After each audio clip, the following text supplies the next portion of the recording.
Good morning, everyone. My name is John Rickzel Macalos from BSHM3A, and I am here to report about the Philippine Tourism Law, Chapter 12, Law Related to Tourism, Investments, and Finance. As for our learning objectives, enumerate the procedure in setting up the tourism-oriented business, explain the laws governing tourism investments and financing tourism-oriented projects, discuss the business models applicable to tourism projects, enumerate the various taxes applications to tourism-related establishments, and discuss the limitation of foreigners in tourism investments. For our topic outline, as we can see here on the screen, we will be discussing about the Foreign Investments Act of 1991 all the way to Barangay Micro Business Enterprise Law. The Philippine government encourages both local and foreign investments in tourism while ensuring that Filipino citizens retain control over key industries. Several public acts, executive orders, and regulations govern tourism investments, providing incentives, financial options, and legal restrictions. That leads us to our first topic, which is the Foreign Investments Act of 1991. In the Philippines, a business or individual is considered a Philippine national if at least 60% of its ownership is Filipino. Foreign ownership in small and medium enterprises with capital below USD 200,000 is generally restricted to Filipinos. However, foreigners can invest with a minimum of USD of 100,000 if the business involves advanced technology with approval from the Department of Science and Technology or employs at least 50 Filipino workers. These rules are in place to protect local businesses while still allowing for investments under specific conditions. Now, continuing on with the topic, in the Philippines, foreigners engaging in business includes activities such as establishing offices, entering contracts, managing a company, or hiring employees for more than 180 days. Failure to comply with business regulations can lead to fines and forfeiture of benefits. As stated in Section 14 of the Foreign Investment Act, foreign corporations may also face criminal fines or imprisonment under Article 144 of the Corporation Code and are restricted from filing lawsuits through they can be sued. Regarding foreign ownership limits, some industries are reserved for 100% Philippine ownership, including mass media, licensed professions, mining, firearms, and cockpits. Foreign ownership is capped at 25% for private recruitment, 30% for advertising, and 40% for public utilities. Land ownership, education, and defense related industries for security sensitivity sectors and small businesses. Foreign ownership is also limited to 40% in firearms, gambling, and enterprises with capital below USD 200,000 to protect local industries and national interests. Now on to the next slide. Investment in transportation, business, and public utilities. In the Philippines, public utilities such as airlines, land and water transport, telecommunications, electricity, and water services can only be operated by Filipino citizens or corporations that are at least 60% Filipino owned. Foreign ownership in these sectors is only permitted under specific conditions. Foreigners can invest up to 40% in a joint venture with Filipino owned company. They can provide technical support or consultancy services without directly operating the utility. They can participate in infrastructure projects under the Operate Transfer law. Additionally, public utility franchises are non-exclusive and have a maximum duration of 50 years, ensuring competition and periodic reviews of service providers. Now, let's focus on the investment and travel agencies and tour operators. In the Philippines, tour operators must be at least 60% Filipino owned to receive accreditation from the Department of Tourism. If registered as a corporation, foreign ownerships is capped at 40%. However, 100% foreign owned travel agencies are allowed only under specific conditions. And these are if they must primarily cater to foreign tourists. At least 60% of their services must be exported, qualifying them as a Board of Investments export enterprise.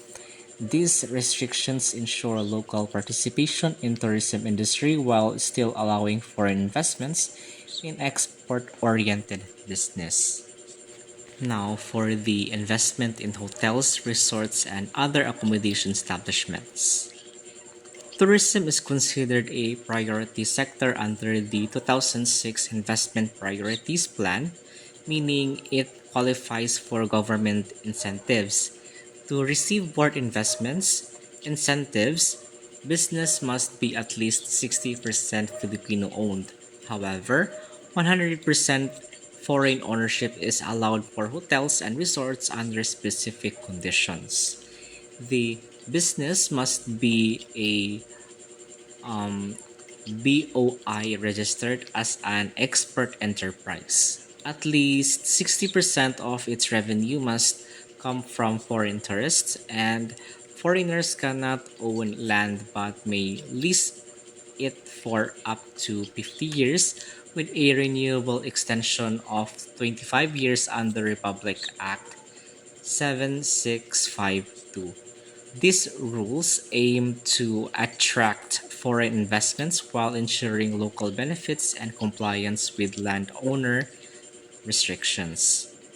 Application of the retail trade law to restaurants and shops. In the past, restaurants and other tourism related establishments, such as department stores, were restricted to Filipino ownership. However, with the passage of Retail Trade Liberalization Act of 2000, foreign investors are allowed to engage in the retail trade sector, including restaurants and similar businesses. Foreign participation is subject to specific capital requirements, which are detailed in Chapter X of the laws regulating restaurants and other tourism related establishments.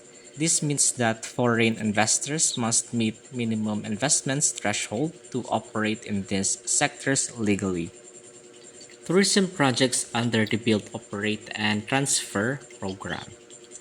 The BOT law encourages private investment in government infrastructure and development projects through various schemes like Build, Operate, Transfer, Build, Own, Operate, and others.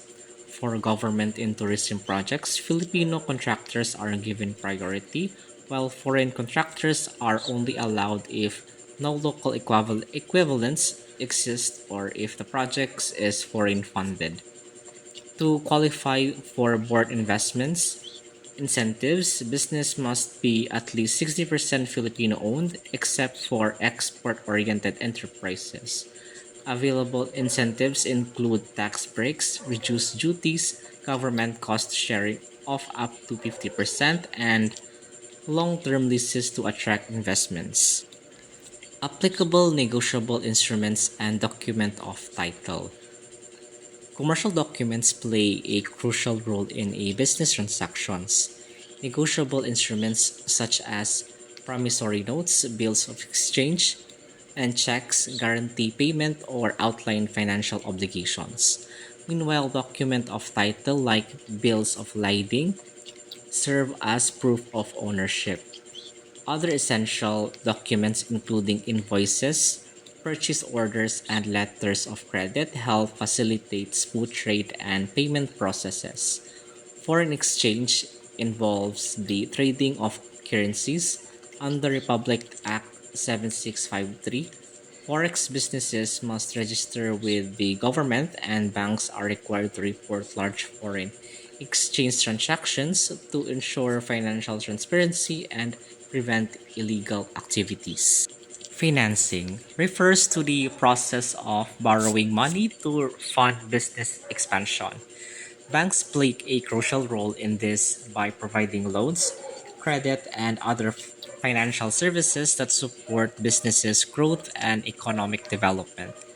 Under the General Banking Law of 2000, banks are required to operate with high integrity and performance standards to ensure financial stability and public trust while contributing to the country's overall economic progress. Credit cards. It provide a short-term financing for businesses, helping them manage expenses and cash flow. To operate legally, businesses must renew their licenses with the Department of Trade and Industry, Securities and Exchange Commission, and the Bureau of International Revenue.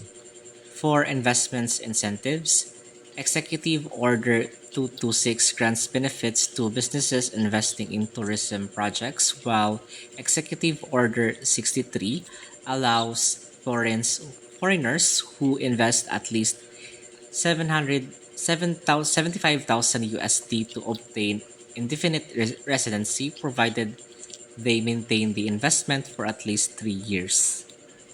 Special Economic Zone Act of 1995. The government establishes economic zones to attract local and foreign investors by offering various incentives and support. One key benefit is a tax holiday, which allows businesses operating within the eco zone to enjoy temporary exemptions from corporate income tax for a specified period. This reduces financial burdens and encourages investments. Additionally, businesses in eco zones are allowed to import goods and raw materials duty free, meaning they do not have to pay custom duties and taxes on imported items used for production. This helps lower operational cost and improve competitiveness. To further support investors, eco zones provide modern infrastructure such as transportation networks, utilities, and communication facilities, ensuring a business-friendly environment. These incentives helps boost industrial growth, create jobs, and stimulate economic development in the country. Business models. Management contracts. In a management contract, a company hires another firm to operate and manage its business. The hired firm handles day to day operations, decision making, and management responsibilities, while the owner retains ownership. This model is common in hotels, resorts, and large infrastructure projects where expert management is required without transferring ownership. Franchising. Franchising is a business model where an investor operates a business under an established brand. The franchisee benefits from using the franchisor's name, products, and systems and support in exchange for fees and royalties. An example is a Filipino entrepreneur purchasing a McDonald's franchise, allowing them to run a McDonald's outlet using its branding and business model. Time sharing is a shared ownership model where multiple people own or have the rights to use a resort or hotel unit for a specific period each year. Instead of buying an entire property, individuals purchase a share that allows them to use the unit for a designated time. This model is popular in vacation properties, helping owners reduce cost while still enjoying access to high-end accommodations. Taxes in tourism. Taxes on income and business vary depending on earnings and business type. Business income is taxed at 5 to 32% with possible exemptions based on an individual's status and number of dependents. Several types of taxes apply to businesses. Percentage tax is imposed on businesses not registered under the value added tax system. Excise tax applies to luxury goods such as high end cars, jewelry, and alcohol. Costume duties are taxes levied in important tourism related items, including hotel equipment and travel products. Travel tax is a fee that outbound Filipino travelers must pay when flying abroad. Under Executive Order 46, Duty Free Philippines allows foreigners and overseas Filipino workers to purchase imported goods without paying taxes, promoting tourism and supporting returning Filipino workers. Barangay Micro Business Enterprise. The government supports a small businesses by offering various incentives to help them grow and thrive. These include income tax exemptions, which reduce their financial burden, and simplified registration processes, making it easier to start and operate a business. Small businesses also receive priority in loan applications, giving them better access to funding. To qualify for these benefits, a business must have total assets of 3 million Filipino peso or below, ensuring that support is directed towards a micro and small enterprise that need assistance the most. And that would conclude my report. Thank you so much for listening, and I hope that I was able to provide you an insight about this particular topic.